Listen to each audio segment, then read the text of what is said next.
He followed every order. That's why they destroyed him.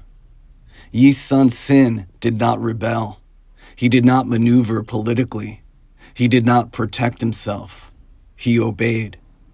When false reports reached the court, he refused to fabricate evidence to defend his name.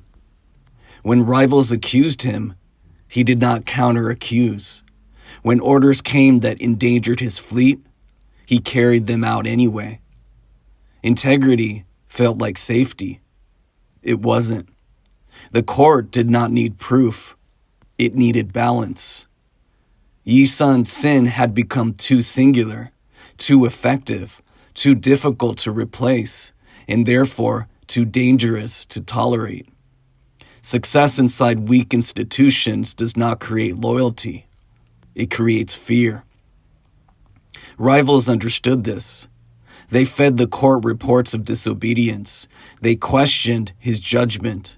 They reframed restraint as insubordination. And when orders arrived that made no strategic sense, he followed them anyway. Because obedience was his protection. It wasn't. His refusal to manipulate, to flatter, to preemptively defend himself was interpreted as defiance. Silence was read as guilt. Precision was recast as arrogance. The system did what systems under strain always do. It protected itself. Yi Sun Sin was arrested publicly, so the message would be unmistakable. Rank was stripped. Authority dissolved. The fleet he had built was handed to men who understood politics better than war. The court did not accuse him of betrayal. That would have required evidence. Instead, they accused him of risk, of being too independent, too uncompromising, too difficult to control. Punishment followed procedure, interrogation, imprisonment, humiliation, not because he resisted the system, but because he trusted it. Integrity had left him exposed. And what changed him was not the punishment, it was what obedience had required of him. For years, restraint had been simple. Follow orders, trust the structure, assume alignment. That assumption collapsed quietly. Inside confinement, judgment turned inward, not towards anger, towards calculation. He replayed every decision where restraint had felt correct. Every moment, silence had seemed honorable. Every instance where he believed the system would distinguish between loyalty and threat. It hadn't. That realization did not harden him. It sharpened him.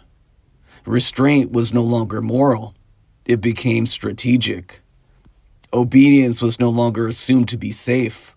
It became conditional. He learned the difference between discipline and exposure, between loyalty and insulation, between doing what is ordered and doing what preserves the ability to act. The danger was not resentment. It was clarity without permission to express it. He understood now that systems under stress do not reward integrity. They test it. And if it does not bend, they isolate it. This did not make him reckless. It made him precise. Judgment narrowed. Trust became situational.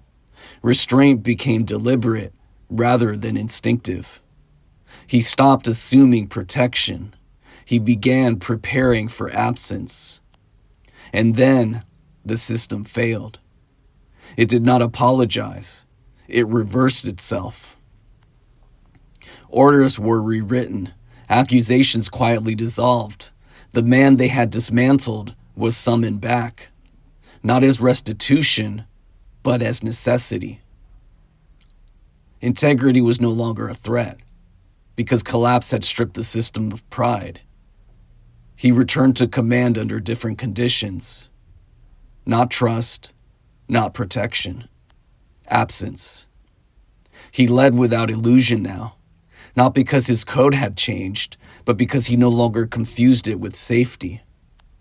The victories that followed were undeniable, the outcomes recorded, the name restored. But restoration is not repair. What had been broken could not be reassembled.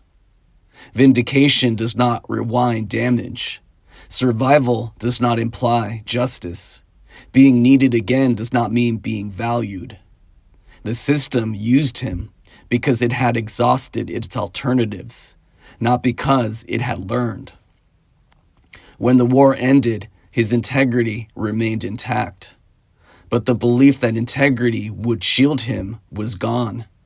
That belief does not return. Some men lose battles.